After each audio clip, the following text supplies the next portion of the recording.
Hi guys, कैसे हैं? उम्मीद है कि स्वस्थ होंगे, मस्त होंगे, ज़बरदस्त होंगे।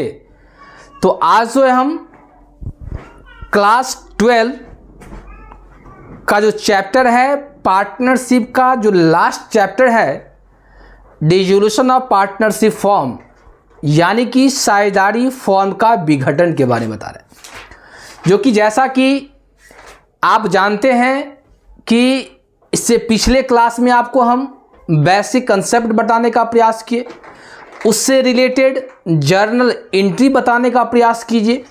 और अब जो है मेन जो है सवाल जो हम लोग किस तरह से बनाएंगे, यह सवाल जो है बिहार बोर्ड में जो बार बार पूछा जाता है ये सवाल, और यह सवाल कितने नंबर का होता है? 5 नंबर का होता है। तो इस पर थोड़ा ध्यान दीजिए और कैसे हम सवाल को बनाएंगे, कैसे सॉल्व करेंगे, ये थोड़ा आप बारीकी से देखने का प्रयास कीजिएगा। और आपको हम बार बार यही चीज़ बताए थे, इससे पिछले वीडियो में बताए थे कि ये चैप्टर ऐसा है कि इस चैप्टर में जब तक आपको एंट्री नहीं समझ में आएगा तब तक जो है आप इस सवाल को सॉल्व नहीं कर सकते हैं। तो फर्स्ट ऑफ ऑल सबसे पहले आपको करना क्या होगा कि सबसे पहले आपको इस चैप्टर से रिलेटेड जो भी बेसिक कंसेप्ट है, जो भी जर्नल है जो आपको हम बताए हुए हैं, उसको पहले समझने का प्रयास करेंगे। उसके बाद ही इस सवाल को आप बनाएंगे, क्योंकि अगर मान लीजिए हम बताएं और आप उतार लिए तो इससे आपका जो है कंसेप्ट क्लियर नहीं होगा। तो चलिए टाइम को वेस्ट ना करते हुए हम लोग जो व्हाइट बोर्ड पर सवाल दिया हुआ उसको हम लोग पढ़ते हैं। पढ़ने के बाद समझने का प्रयास करेंगे। आगे देखिए, कहता है X and Y are a partnership sharing profit and loss in the ratio of 3:2। अब कहता है कि X और Y दो पार्टनर है जो कि दोनों जो है लाभ हानि को 3:2 अनुपात में क्या करते हैं? बांटते हैं। Their balance sheet on 31 January 2025 stood as follow. और इसका बोला कि बैलेंस शीट जो है जनवरी का बता रहा है कि आप 2025 के जनवरी का है, आपको दिया हुआ है। आपको देखिए कि बैलेंस शीट बनाकर दिया हुआ है, और बैलेंस शीट में देखिए लीजिए, हो सकता है कि आपका यहाँ पर लाइट रिफ्लेक्ट करता होगा। तो यहाँ पर देखिए दिया sundry creditors 528, reserve 500, bank loan 1000 और कैपिटल XY का दिया हुआ है। एक का दिया 6000, एक का दिया है 2000, यानी कि 6 और 2 8000 दिया है। टोटल करने के बाद 10,028 आया आपका। इसके बाद एसेट्स एंड प्रॉपर्टी में देखिए कैश दिया है 363, डेटर्स 1960, स्टॉक 875, इन्वेस्टमेंट 2080, बिल्डिंग 4750 दिया है। और इस साइड भी जोड़ने के बाद 10,028 आया है। जैसा कि हम जानते हैं कि बैलेंस शीट में दोनों साइड का अमाउंट क्या होता है? बराबर होता है। नीचे देखिए, कहता they decide to dissolve the partnership on the date of. ये दोनों क्या किए कि आप पार्टनरशिप को डिसॉल्व कर दिया जाएगा, समापन कर दिया जाएगा। The assets with the expenses on the investment and cash realise 6,900। कहता है कि इन्वेस्टमेंट और जो एसेट्स में जो है, एसेट्स में जो है एक्सेप्शन है, अपवाद है। किसको? इन्वेस्टमेंट और कैश को छोड़कर आपको 6,900 क्या हुआ है? कैश रियलाइज्ड हो गया है। The investment they are taken by Y partner at the market value कितना? 2200।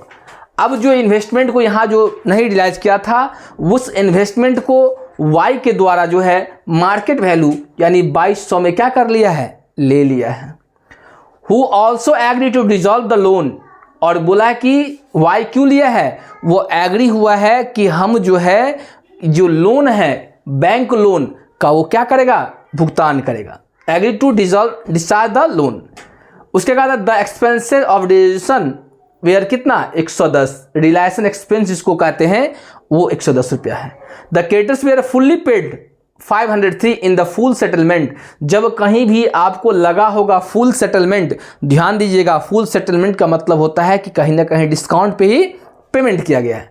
Give journal entry to record the above on dissolution. आपको कहता है कि आप जर्नल बनाइए। समझ गए? देखिए इतना लंबा चौड़ा सवाल है और लास्टली बोला क्या? आपको जर्नल बनाना होगा। इससे पहले भी हम आपको बोले थे कि आपको भी क्या करना है, जर्नल ही बनाना है। क्या करना है, जर्नल बनाना है।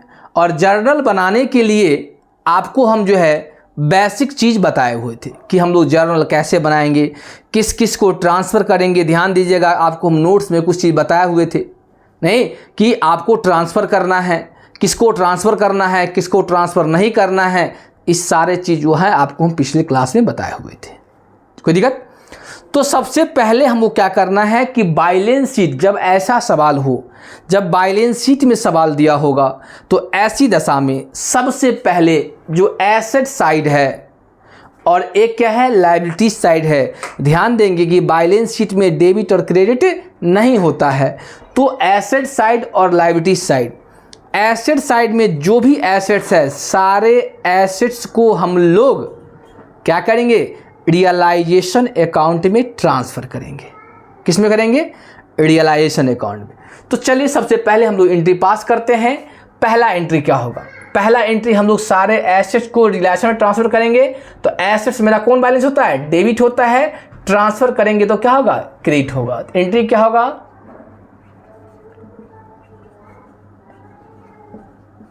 Realisation account debit to, assets का नाम दे, कैश तो होगा नहीं, डेटर्स,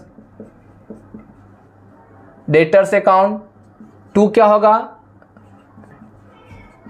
स्टॉक अकाउंट। टू क्या होगा, इन्वेस्टमेंट अकाउंट।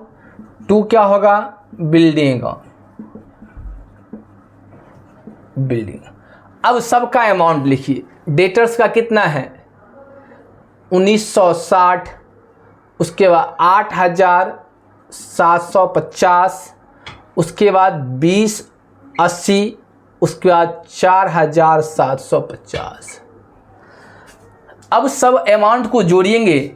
जोड़ने के बाद आप यहाँ क्या करेंगे, इसको डाल दीजिएगा। नरेशन क्या लेंगे हम लोग, being all assets transfer to realisation account. बात समझ में आया क्या, कि जितना मेरा एसेट्स था सारे एसेट्स को हम लोग क्या कर दिए, ट्रांसफ़र कर दिए। कहाँ, रियलाइजेशन अकाउंट। कोई दिक्कत? आपको हम लिखाए थे कि रियलाइजेशन अकाउंट में सारे एसेट्स को ट्रांसफ़र करेंगे, लेकिन ध्यान देंगे cash, cash in hand, bank, cash at bank और प्रॉफिट लॉस के डेट बैलेंस को रियलाइजेशन में ट्रांसफ़र नहीं करेंगे, अगर आप नोट्स को बारीकी से पढ़े होइएगा। तो पहला हम लोग क्या किए, एसेट साइड कर लिए। दूसरा क्या है, हम लोग लायबिलिटीज़ को ट्रांसफ़र करेंगे। तो लायबिलिटीज़ को जो ट्रांसफ़र करेंगे तो दूसरा एंट्री क्या होगा, लायबिलिटीज़ में क्या है, क्रेडिटर्स है, रिजर्व को हम लोग ट्रांसफ़र नहीं करते हैं, बैंक लोन है नहीं, तो क्या एंट्री होगा, सन्ड्री क्रेडिटर्स अकाउंट डेबिट। उसके बाद bank loan account debit to realisation, realisation. अब सन्ड्री क्रेडिटर्स कितना है, 528। उसके बाद क्या है, 1000। टोटल को यहां आप जोड़ लेंगे। नेशन क्या होगा, being all liabilities transfer to realisation account. समझ में आया? कोई दिक्कत यहां तक कि एसेट्स को ट्रांसफर कर दिए, लायबिलिटीज को ट्रांसफर कर दी, दो बात। तीसरा बात देखिए, एसेट्स में कैसा कोई लॉस है जिसको बांटा जाएगा, नहीं है, लेकिन लायबिलिटीज साइड में एक रिजर्व है, जिस रिजर्व को हम लोग बांट देंगे पार्टनर्स के बीच में। तो रिजर्व मेरा क्या होता है, इनकम होता है। इसको अगर बांटेंगे तो क्या होगा, reserve account debit, reserve account reserve account debit to partners का नाम क्या है, X capital account, X capital account, और टू क्या होगा, वाइस कैपिटल अकाउंट। कितना, देखिए रिजर्व कितना है, 500 है, तो यहाँ देंगे 500। अब इसको 500 को बांटेंगे किस रेशियो में? 3:2 में। किस में? 3:2 में। हाँ अच्छा, बांट कर दिखा दे, मतलब जोड़ने के लिए आप नहीं कहे हैं कि जोड़ दीजिए, लेकिन बांटने के लिए बांट दीजिए, कोई दिक्कत नहीं। अब हमको पता है आप जोड़ सकते हैं, बांटने हैं कैसे? देखिए यहाँ पे कुछ वर्किंग नोट आपको बताते हैं। वर्किंग नोट, अगर मान लीजिए कि बांटेंगे किसके? रिजर्व को बांटेंगे x एंड y के बीच में, रेशियो क्या होगा? 3:2। अगर x को होगा कितना है? रिजर्व कितना है? रिजर्व कहाँ गया? 500। तो 500 गुने 3 है तो 3 बट्टा कितना? 3 है 2 5। और y की बात करें तो फिर 500 गुने 2 बट्टा कितना होगा? 5। ये कट गया तो कितना होगा? 100, यानी ये होगा 300 और ये होगा 200। बांटने के बाद बांटेंगे तो आएगा ये 300 आएगा, ये 200 आएगा। आप लिख सकते हैं being reserve distributed in old ratio is 3:2। बांट। अब क्या हुआ कि अब जो है मेरा बैलेंस शीट के अंदर का जो काम हुआ हम कर लिए। अब क्या करना है? अब जो हमको करना है, अब नीचे लिस्ट में देखिए, यहाँ पढ़ लिए थे कि they decide to dissolve a partnership on the date of the assets will be exception on the investment and cash realise. मतलब एसेट साइड जितना था जिसको ट्रांसफ़र किए थे उसमें से इन्वेस्टमेंट और कैश को छोड़कर 6,900 क्या हुआ? आपको पैसा रियलाइज हुआ। तो रियलाइज होगा तो पैसा मेरे पास आएगा, जैसा कि हम आपको एंट्री में लिखाए थे कि एसेट्स बेचने के बाद पैसा आता है, तो हम एंट्री लिखते हैं कैश या बैंक अकाउंट डेबिट, कैश या bank account debit to realisation account. हो गया कितना? 6,900 और तो यहाँ भी होगा 6,900। नेशन क्या होगा? Being cash realised from assets. कोई दिक्कत? यहाँ तक तो हम लोग बात कर लिए, यहाँ तक कोई दिक्कत है किसी को? नहीं ना। अब देखिए अब क्या होगा? अब कह रहा है क्या कि the investment were taken over by Y at the market value कितना? 2200। अब देखिए इन्वेस्टमेंट मेरा कितना था? 2,880, लेकिन वाई कितना मिल लिया? मार्केट वैल्यू उस समय कितना था? 2200 रुपया मिल लिया। तो वाई लेगा नहीं, किसको लेगा? इन्वेस्टमेंट को लेगा। और इन्वेस्टमेंट मेरा एसेट्स होता है, तो ऐसी दशा में हम लोग क्या करेंगे? यहाँ पे हम लोग कर देते हैं क्या? चलिए चौथा के बाद पांचवा एंट्री देख लीजिए, ध्यान से देखिएगा। तो यहाँ लिखेंगे Y's capital account debit to realisation account. कितना? 2200 डेबिट होगा तो 2200 क्रेडिट होगा। नरेशन होगा बीइंग किसका? इन्वेस्टमेंट को, investment take over by vice.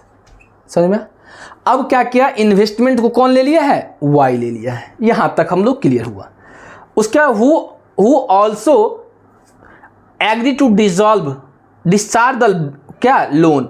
अब क्या किया कि वो बोला है हम एसेट्स लेंगे और लोन का भी पेमेंट कौन करेगा? लोन का भी वाई करेगा। अगर वाई पेमेंट करता है तो छठा एंट्री देखिए, तो एंट्री होगा realisation account debit to Y's capital account. कितने का लोन है? देखिए यहाँ पे लोन के बारे में नहीं दिया है कि हम फुल सेटलमेंट में किए हैं कि कितना किए हैं, बट लोन आपका कितना है? 1,000 है, तो यहाँ 1,000 भुगतान करेगा। 1,000 नहीं, और नयासन हम लोग लिख सकते हैं being bank loan paid by wise capital. कोई दिक्कत? अब कहता है, यहाँ तक हो गया। अब कहता है the expenses of dissolution were कितना 110। आपको एक हम एंट्री लिखाए थे जिसमें आप देखे होइएगा कि रिलेशन एक्सपेंस का भुगतान करेंगे तो क्या एंट्री होगा। तो हम लोग वही कहता है कि डिसोल्यूशन एक्सपेंस भुगतान करेंगे तो एंट्री क्या होगा, कहाँ पर लिखें बताइए, बोलिए। मिटाएं इसको, चलिए मिटाते हैं इसको। चलिए आपको एक बार नोट करना है तो नोट कर लीजिए, पहले देख लीजिए, नहीं तो हम इसको मिटाएंगे। देख लीजिए एक बार, देख लीजिए इसको, अगर नोट करना है तो नोट कर लीजिए, तो हम इसको मिटाएंगे। देख लीजिए, चलिए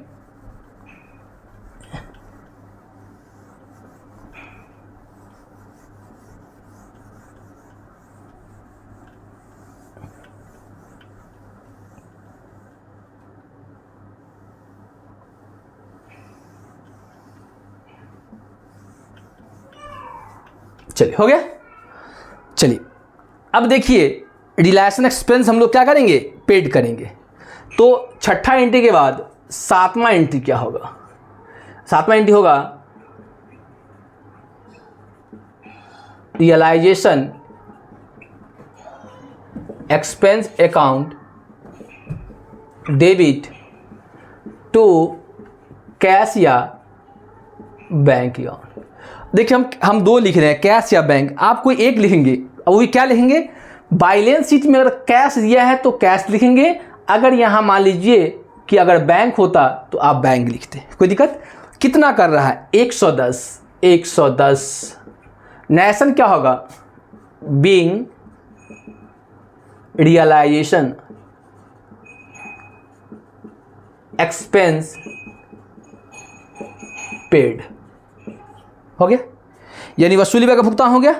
चलिए उसके बाद कहता है the creditors were paid 503 in full settlement. अब जो क्रेडिटर्स था 528, इसको जो है पूर्ण रूप से मतलब फुल सेटलमेंट में इनका क्या किए हैं, भुगतान किए हैं। जब वहाँ पर फुल सेटलमेंट लगा होगा तो ध्यान दीजिएगा कि फुल सेटलमेंट में हमेशा टोटल अमाउंट पेड नहीं किया जाता है, तो हम लोग इसको पेमेंट करेंगे। एंट्री सेम होगा क्या, realisation account debit to cash या बैंक अकाउंट। कितना 503 और 503। नरेशन क्या होगा, बीइंग सन्ड्री क्रेडिटर्स पेड हो गया। ये आपका क्या था, एंट्री था, 8 को एंट्री। लेकिन ध्यान दीजिएगा 8 एंट्री के बाद भी एंट्री बन सकता है। अब कहिए कैसे बन जाएगा। अब यहां पर क्या दिया है, give journal entry to record the above dissolution. अब देखिए इसके एबव पूछ रहा है, समझे। अब इसमें जो दिया है उसका एंट्री हम किए, इसमें और एंट्री बन सकता है, क्योंकि हम आपको ध्यान दिया होगा कि क्वेश्चन हम लिखाए थे कि साझेदारी के विघटन पे कौन कौन से आवश्यक खाते खोले जाते हैं। तो आप जैसा कि बताए थे कि realisation account, partners capital account, bank loan if required अगर मान लीजिए आवश्यकता होगा तब, और कैश या बैंक अकाउंट। तो अगर मान लीजिए कि इससे जितना एंट्री हम बताएं, 8 एंट्री बताएं, और 8 एंट्री से आप बनाएंगे रियलाइजेशन अकाउंट। क्या बनाएंगे, रियलाइजेशन अकाउंट बनाएंगे। तो उस रियलाइजेशन अकाउंट में क्या होगा, जब बनाएंगे तो वहाँ से या तो प्रॉफिट होगा नहीं तो लॉस होगा ना। तो उस प्रॉफिट लॉस को हम लोग क्या करेंगे, फिर बाय एंट्री के माध्यम से इसको क्या करेंगे, डिस्ट्रीब्यूट करेंगे, बांटेंगे। और बांटने के बाद इतना ही नहीं, अगर ये बांट लेते हैं तो एक एंट्री बट जाए, वहाँ से बट गया। जब हम लोग रियलाइजेशन अकाउंट बन जाएगा तो हम लोग बनाएंगे partners capital account. Partners capital में भी या तो वहाँ पेमेंट किया जाएगा या तो वहाँ से रिसीव किया जाएगा। तो 2 एंट्री आपको वहाँ से भी बन सकता है। तो अप्रॉक्स जो है 3 एंट्री और बन सकता है, बट इस क्वेश्चन में बनाने की आवश्यकता नहीं है, क्योंकि यहाँ पे एबव शब्द का प्रयोग किया गया है। जो ऊपर दिया उसका बनाइए, तो हम लोग ऊपर ही बनाएंगे। सिर्फ एंट्री बनाने के लिए कहता है, नहीं कह रहा है आपको कि रियलाइजेशन अकाउंट बनाने के बाद एंट्री बनाइए। अगर क्वेश्चन में कहेगा रियलाइजेशन अकाउंट बनाइए तो स्वाभाविक सी बात है, रियलाइजेशन अकाउंट बनाने से या तो प्रॉफिट निकलेगा नहीं तो लॉस होगा। फिर उस लॉस को हम लोग पार्टनरशिप के डिस्ट्रीब्यूट कर देंगे तो फिर एंट्री बढ़ जाएगा। जैसा कि हम आपको बताए थे, एंट्री में लिखाए थे कि अगर क्या रियलाइजेशन प्रॉफिट होगा तो क्या एंट्री होगा, रियलाइजेशन लॉस होगा तो क्या एंट्री होगा, आपको हम बताए हुए थे। समझ में आया? यहाँ तक किन्हीं कोई परेशानी है तो बताइए, देख लीजिए, एक बार देख लीजिए, फिर जो है हम लोग आगे की तरफ बढ़ेंगे। यहाँ तक देख लीजिए, देख लीजिए यहाँ तक। किन्हीं को कोई समस्या है किसी प्रकार का तो आप पूछ सकते हैं, नहीं तो अभी जो हम सवाल बताए हैं ऐसा ही पैटर्न का सारा सवाल इस चैप्टर में बनेगा। दो ही चीज़ कंसेप्ट था, एक तो एंट्री के माध्यम से, जो कि आप अगर इलस्ट्रेशन बनाए होइएगा 4-5-6 तक इलस्ट्रेशन बनाए होइएगा तो आपको वहाँ से यही मिला होगा एंट्री के माध्यम से कैसे बनाते हैं, और दूसरा ये कि बैलेंस शीट के माध्यम से हम लोग कैसे बनाते हैं। अगर इसको आप बारीकी से समझ लेते हैं, अच्छे से समझ लेते हैं, तो उम्मीद है कि इस चैप्टर में आपको कहीं भी दिक्कत नहीं होगा। अगर नहीं समझ में आता है तो एक बार नहीं 100 बार ध्यान से पढ़िए, ऑटोमेटिक समझ में आएगा। कोई दिक्कत? यहाँ तो कोई दिक्कत नहीं, दिक्कत है तो अच्छी बात है। नहीं दिक्कत है तो ऐसे ही वीडियो के लिए अगर आपको इस वीडियो से अगर आपको थोड़ा भी बेनिफिट हो रहा है तो आप इस चैप्टर से रिलेटेड कोई भी क्वेश्चन है तो आप कमेंट बॉक्स में कमेंट कर सकते हैं। हम उस कमेंट को पढ़कर आवश्यक हम उससे रिलेटेड वीडियो बनाएंगे। तो आज का क्लास हम यहीं पे एंड करते हैं। जैसा कि आप जानते हैं कि ये चैप्टर जो है आपके बोर्ड एग्जामिनेशन के लिए मोस्ट VVI है, मोस्ट इम्पॉर्टेंट है, और इससे लगातार सवाल पूछा जाता है और इस तरह का सवाल लगातार पूछा जाता है। तो क्लास को हम यहीं पे एंड करते हैं। इस शेयर को लाइक कीजिए, सब्सक्राइब कीजिए और एक दूसरे के साथ शेयर कीजिए। जय हिंद, जय भारत।